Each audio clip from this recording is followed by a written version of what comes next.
আৰু মধ্যবিত্ত লোকসকলৰ ব্যৱহাৰৰ বাবে বিনামূলীয়া বিশেষকৈ ঔষধ বিতৰণৰ বাবে আজি ৰাজ্যিক কেবিনেটে স্বাস্থ্য বিভাগক 190 কোটি টকাৰ অনুমোদন জনায় এটা কেবিনেটত আজি এটা বিশেষ সিদ্ধান্ত লোৱা হৈছে যেটো আপোনালোকক মই জনাব খুজিছো যে আমাৰ অসমৰ যিবিলাক মথাউৰি আছে সেই মথাউৰি বিলাকৰ বহুত বিলাক এজিং অৰ্থাৎ বহুত সময় আগতে নিৰ্মাণ কৰা মথাউৰি আৰু বিভিন্ন সময়ত মথাউৰি বিলাকত আৰ্ট কাটিং হয় সৰু সৰুকৈ পানী নিগৰি থাকে আৰু সময়ত আমি গম নোপোৱা বাবে তৎক্ষণিক ব্যৱস্থা ল'ব নোৱাৰো আৰু এটা সময়ত মথাউৰি বিলাক ব্ৰিজ হৈ যায়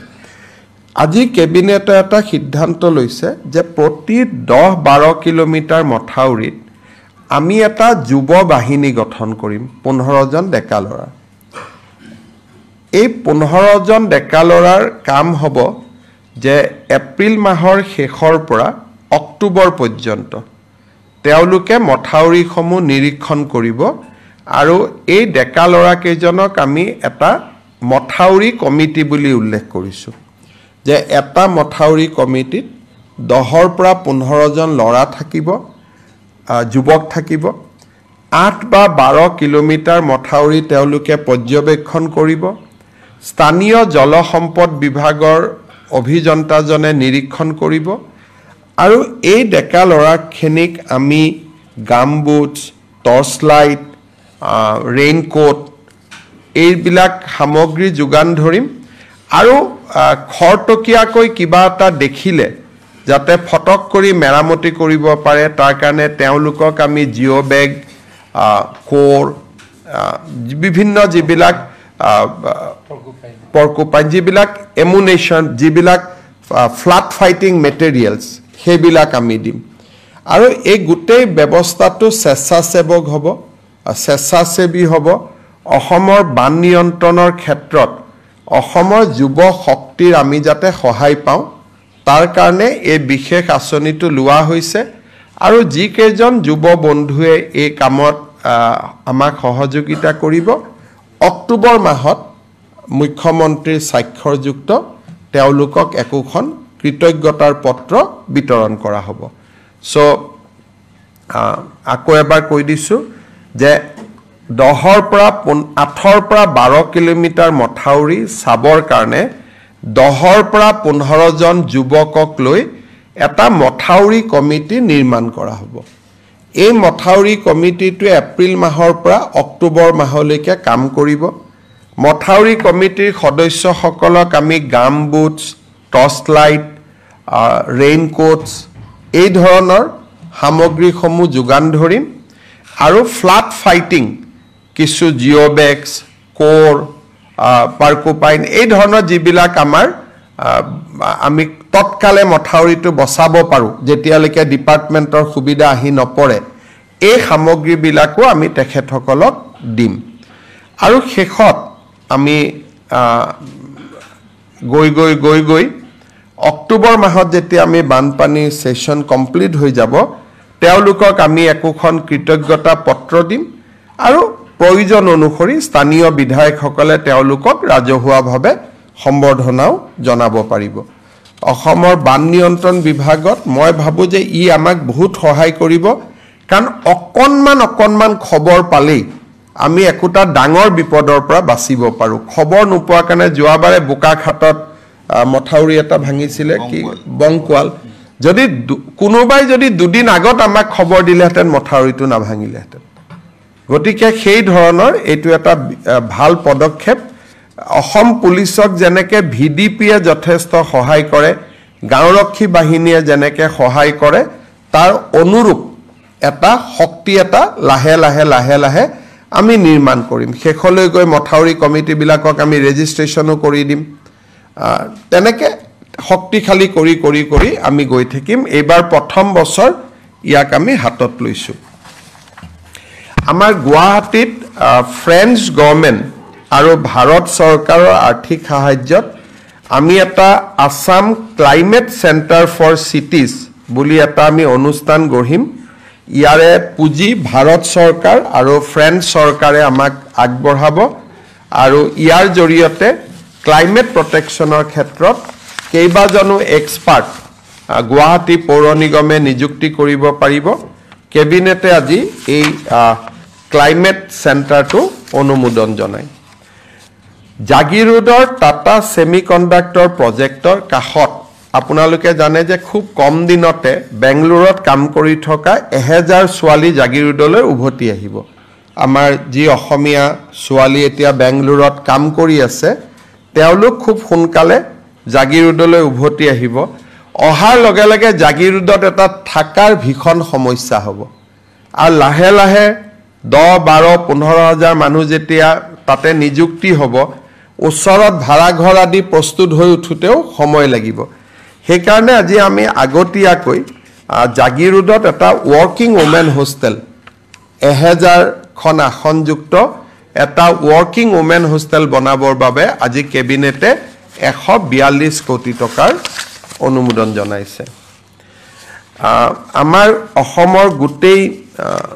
চাহ বাগিচাবিলাকত আমি মহাপ্ৰভু জগন্নাথ কমিউনিটি হল বনাই আছো 500খন চাহ বাগিচাত আজি তাৰ এখন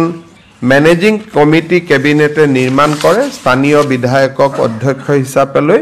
তাকো কেবিনেটে অনুমোদন জনায় মই এতিয়া আজিৰ কেবিনেটত গ্ৰহণ কৰা তিনিটা বিশেষ গুৰুত্বপূৰ্ণ সিদ্ধান্ত আপোনালোকক জনাব খুজিছো আজি আমাৰ ৰাজ্য চৰকাৰৰ কেবিনেটত অসম চৰকাৰৰ কৰ্মচাৰী আৰু আমাৰ পেনশনাৰ সকলৰ বাবে 2% ডিয়াৰনেছ এলাউন্স আমি ঘোষণা কৰোঁ সো এতিয়াৰ পৰা ৰাজ্য চৰকাৰৰ কৰ্মচাৰী পেনশনাৰ সকলোৱে 2% তেওঁলোকে ডিয়াৰনেছ এলাউন্স পাব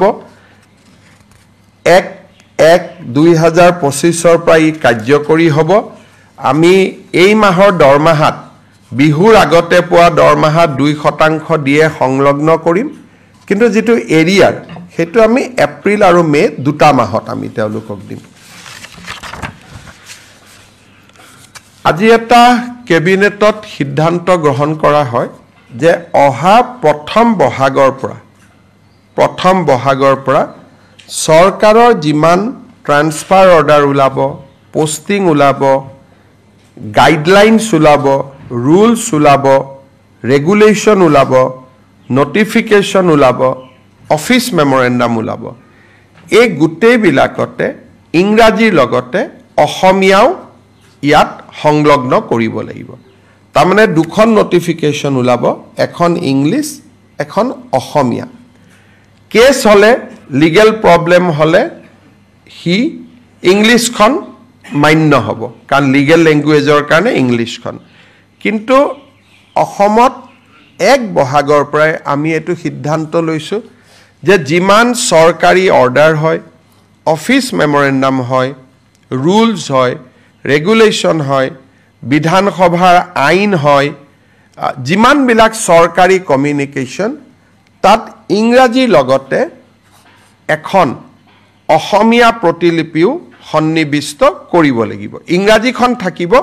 ইংৰাজীৰ লগত অসমীয়া এটা কপি থাকিব বৰাক উপত্যকাত বেংগলী থাকিব বিটিআৰত বড়ো থাকিব অতিৰিক্তকৈ অৰ্থাৎ বৰাক উপত্যকাত বঙালী থাকিব বিটিএডিত বড়ো থাকিব আৰু সমগ্ৰ অসমতে ইংৰাজী আৰু অসমীয়া এই ব্যৱস্থাটো আজি কৰা হৈছে আৰু সদৌ অসম ছাত্ৰ সন্থাৰ লগত আমাৰ আলোচনা হৈছিল জাষ্টিস বিকে শৰ্মা কমিটিৰ এটো অনুমোদন আছিল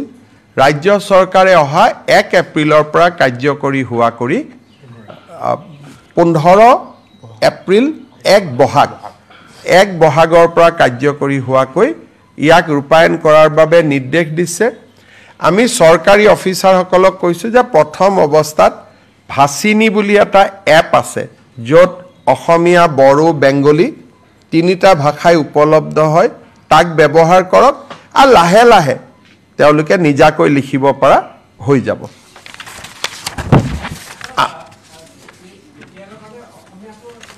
ইংলিছ আৰু অসমীয়া গোটেই অসমৰ কাৰণে বিটিআৰৰ কাৰণে বড়ো বৰাক ভেলীৰ কাৰণে বেংগলী যেটো আজি চলি আছে তাত কোনো আৰু বেলেগ নহয় আমি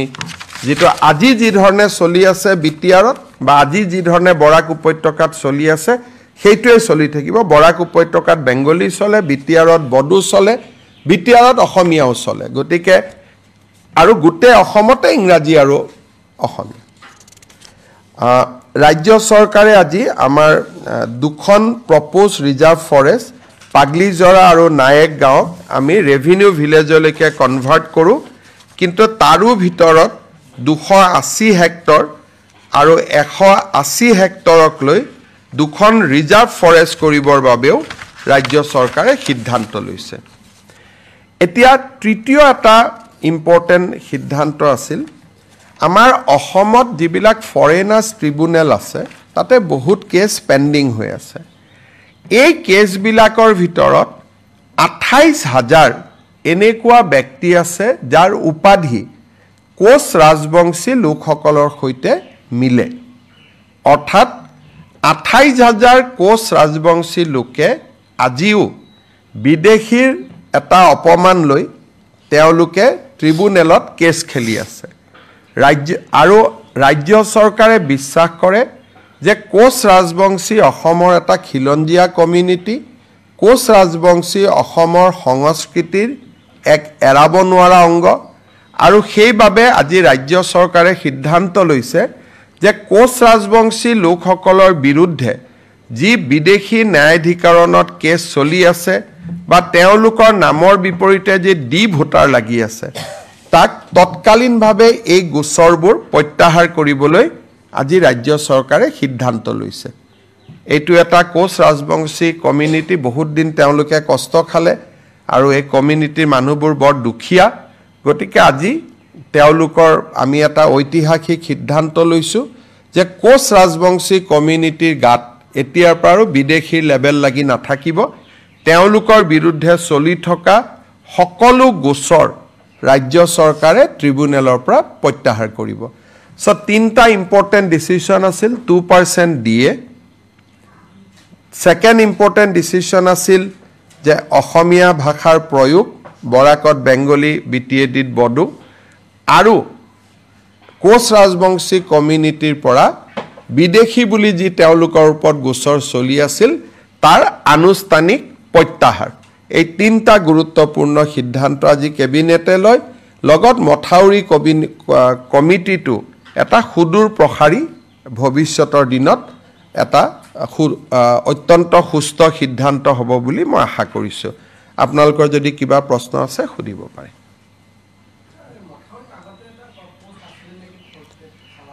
সেইবিলাক থাকিবই খালাচিও থাকিব গভৰ্ণমেণ্ট মানুহখিনি থাকিবই ডেকা ল'ৰাবিলাকে ৰাতি যেনেকৈ ডিউটি কৰে আমাৰ গাঁৱত এতিয়া তেওঁলোকে ডিউটি কৰোঁতে আজিও ডিউটি কৰে কিন্তু এটা ডিউটিটো আনুষ্ঠানিক হ'ব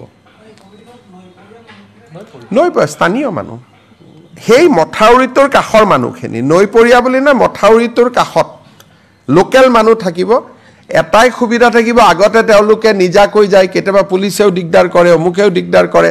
এতিয়া এটা আইডেণ্টিটি কাৰ্ড থাকিব গামবুট পাব ৰেইনকোট পাব টৰ্চ লাইট পাব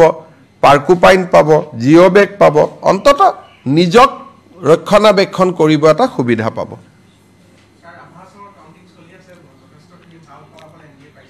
ভালেই হ'ব ৰাভা হাছং বিটিআৰ পঞ্চায়ত বিধানসভা ক'তো আগত ক'তো একো সমস্যা নাই ইমান কাম হৈ আছে ৰাইজে আৰু এইটো লৈ মই প্ৰথম দিনৰ পৰাই কৈ আছোঁ যে আমি নিৰ্বাচনক লৈ চিন্তা কৰা নাই সেইকাৰণে প্ৰতিটো দিনে আপোনালোকে চিন্তা কৰক এই কোচ ৰাজবংশী মানুহখিনি আজি ইমান দিন বিপদত পৰি আছিল তেওঁলোকৰ কাৰণেতো কোনেও চিন্তা কৰা নাছিল বোলে অসমীয়া ভাষাৰ মৰ্যাদা কোনেওতো চিন্তা কৰা নাছিল গতিকে প্ৰতি সপ্তাহতেতো আমি একোটা ভাল খবৰ আপোনালোকক শুনাও গতিকে ৰাইজেতো আমাক সমৰ্থন কৰাটো স্বাভাৱিক আৰু প্ৰধানমন্ত্ৰী ডাঙৰীয়াৰ নেতৃত্বৰ প্ৰতি অসমৰ ৰাইজৰ অকুণ্ঠ সমৰ্থন আছে ৱাকফ বিল পাছ হৈ গ'ল প্ৰধানমন্ত্ৰী ডাঙৰীয়াই ঐতিহাসিক কাম কৰি দেখুৱালে গতিকে ৰাইজৰ আস্থা আছে খালি মই এটাই দুখ পাইছোঁ যে এই ৱাকফ বিল এমেণ্ডমেণ্টৰ সময়ত অসমৰ এজন সংসদে যি বক্তব্য দাঙি ধৰিলে যে ৰাস্তাতে নামাজ কৰিব দিব লাগে এজন সংসদে যিটো ক'লে যে স্বাধীনতা সংগ্ৰাম যেন হিন্দু মানুহে কৰাই নাই এটা বিশেষ কমিউনিটিহে কৰিছিলে এই যিবিলাক তেখেতে সদনত বক্তব্য দিলে মুখ্যমন্ত্ৰী হিচাপে মই নিজেই লজ্জিত অনুভৱ কৰিছোঁ অসমৰ মুছলমান মানুহেও নিবিচাৰে ৰাস্তাত নামাজ কৰাটো ধুনীয়া মছজিদ বনাইছে তেওঁলোকে মছজিদত নামাজ পঢ়ে অসমত কোনেও ৰাস্তাত নামাজ নপঢ়ে যিটো বস্তু মুছলমান মানুহেও বিচৰা নাই তেওঁ তাতকৈ এক্সট্ৰিমত গ'ল দ্বিতীয়তে স্বাধীনতা সংগ্ৰাম এনেকুৱা কৰিলে ভাষণত যেন মহাত্মা গান্ধী গোপীনাথ বৰদলৈ স্বাধীনতা সংগ্ৰাম কৰাই নাছিল গতিকে মই নিজে লাজ পাইছোঁ গোটেই দেশৰ মানুহবিলাকে মোক ফোন কৰিছে যে অসমৰ পৰা এনেকুৱাও এমপি হয় নেকি গোটেই দেশৰ ওচৰত অসমে লজ্জা পাবলগীয়া হৈছে লাজ পাবলগীয়া হৈছে এনেকুৱা বিবৃতিৰ কাৰণে CM sir, if you could speak this one in English. देखिए असम का एक सांसद ने वाकफ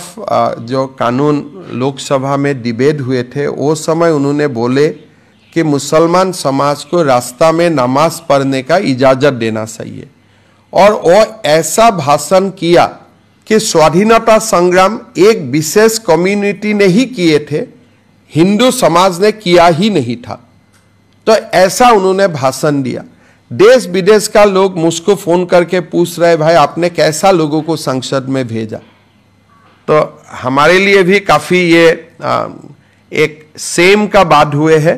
ऐसा बात बोलने के कारण असम का भी क्षति हुए है मैं देशवासी को उनका संसद ने ऐसा बात संसद में बोला उसका कारण देशवासी से मैं ही क्षमा मांगता हूँ कि हमारे एक असम का सांसद लोकसभा में ऐसे अनाप तनाप बोले हमारा असम में कभी मुसलमान लोग ये डिमांड ही नहीं किया है कि हमें रास्ता में नमाज पढ़ने का इजाज़त दो अच्छा मस्जिद है ईदगाह है बढ़िया से नमाज अदा करता है कभी कोई समस्या नहीं होते हैं वो बोले रास्ता में आप क्यों नमाज नहीं पढ़ने देते हो ये तो डिमांड ही नहीं है दूसरा बोला यही स्वाधीनता संग्राम किया क्या गांधी जी ने स्वाधीनता संग्राम नहीं किया क्या गोपीनाथ बरदलोई ने स्वाधीनता संग्राम नहीं किया क्या सुभाष बसु ने स्वाधीनता का संग्राम नहीं किया तो एक असामिया जो लासित बरफुकन का धरोहर है हम लोग असम का लोग महाराज पीठू का धरोहर है जो बख्तियार खिलजी औरंगजेब को भगाया था असम में उनका ही धरोहर जाके संसद में ऐसा बात बोल सकता है हम लोग सोच भी नहीं सकते थे तो इसीलिए हम काफ़ी शर्मिंदा है और देशवासियों से मैं क्षमा मांगता हूं कि हमारा संसद ने ही ऐसा भाषण दिए संसद में हम आशा करता हूं कि असम का लोग जरूर सबक सिखाएगा उसका कारण समय आने पर এইটো হ'ব নালাগে মই বাৰে বাৰে তিনিচুকীয়া ৰাইজকো অনুৰোধ কৰিম যে দুইটা কমিউনিটিৰ মাজত সদায় ভুল বুজাবুজি হৈ থাকিলে অসমত ইনভেষ্টমেন্ট নাহিব অসমখন আগবাঢ়ি নাযাব এই বিশেষ বস্তুটোলৈ মই খুব চিন্তিত খুব দুখিত যে বাৰে বাৰে দুইটা কমিউনিটিৰ মাজত এটা এনেকুৱা এটা পৰিৱেশ সৃষ্টি হৈ আছে কিছুদিন পিছত মই আমাৰ মন্ত্ৰী সভাৰ জ্যেষ্ঠ সদস্য দুজনক পঠাম যাতে দুইটা কমিউনিটিৰ লগত আলোচনা কৰি এটা শান্তিৰ বাতাবৰণ হ'ব পাৰে কাৰণ এনেকুৱা খবৰ বাহিৰত গ'লেই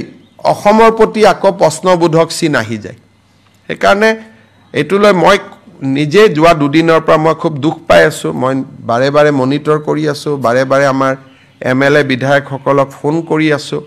মই সকলোকে অনুৰোধ কৰিম যে এইখন এখন নতুন অসম ইয়াত এইবিলাক সৰু সৰু কথালৈ কাজিয়া কৰি থকা দুটা কমিউনিটিৰ মাজত টিকটকটা হোৱাটো ভাল নালাগে পূজা উৎসৱ সকলোৰে ভাল কৰি হৈ যাওক আমি ঈদতো বাধা দিব নালাগে নামাজতো বাধা দিব নালাগে ছট পূজাতো বাধা দিব নালাগে দুৰ্গা পূজাতো বাধা দিব নালাগে নাম কীৰ্তনতো বাধা দিব নালাগে কিবা স্থানক লৈ যদি কিবা অসুবিধা আছে আলাপ আলোচনা কৰি আমি মীমাংসা কৰিম কিন্তু বাৰে বাৰে এই ঘটনাটোৱে বেলেগক সুযোগ দিয়ে 10টা কথা অসমৰ কাৰণে কবৰ কাৰণে সেইকাৰণে মই পঞ্চায়ত ইলেকশ্যনৰ পিছত দুজন জ্যেষ্ঠ মন্ত্ৰীক পঠাম যাতে দুইটা কমিউনিটিৰ মাজত এটা আলাপ আলোচনা কৰি যিটো এটা ডিষ্টেন্স আছে দূৰত্ব আছে সেই দূৰত্বটো যাতে সদায়ৰ কাৰণে দূৰ কৰিব পাৰি মই কাকো ইয়াত দাই দোষ ব্লেম দিব খোজা নাই মাত্ৰ দুইটা কমিউনিটিকে কৰজুৰে আহ্বান জনাম যে মিলা মিছা শান্তি সম্প্ৰীতি সমন্বয়ৰ মাজত যাতে আমি থাকো কাৰণ আমাৰ শত্ৰু বেলেগ সেই শত্ৰুৰ লগতহে আমি যুঁজিব লাগে হ'ব ধন্যবাদ CM sir, regarding the embankment community, whatever you have mentioned, can you just क्या the embankment community, what you have mentioned? हमारा असम में हर साल बाढ़ आते हैं हमें आज कैबिनेट में एक निर्णय लिया हूँ कि हर बाढ़ का जो बाढ़ को प्रतिरोध करने के लिए हम लोग जो एम्बैंकमेंट बनाता हूँ ये एम्बैंकमेंट ना टूटे या टूटने का संभावना होने से सरकार को पहले ही खबर पहुँचा दे इसके लिए हम 10-15 युवा लेके एक एम्बैंकमेंट कमेटी बनाऊंगा और वही कमेटी देख देखाव करेगा और तुरंत कुछ व्यवस्था लेने के लिए अगर कुछ सामग्री चाहिए वो भी उनका साथ हम लोग उपलब्ध करवाऊंगा और जब तक थोड़ा सा क्राइसिस मिट जाएगा सरकार से रीइंफोर्समेंट भी संभव हो पाएगा तो ये एम्बैंकमेंट कमेटी एक बड़ा एक अच्छा इफेक्टिव सिस्टम बन जाएगा और उससे हमारा काफ़ी फायदा होगा थैंक यू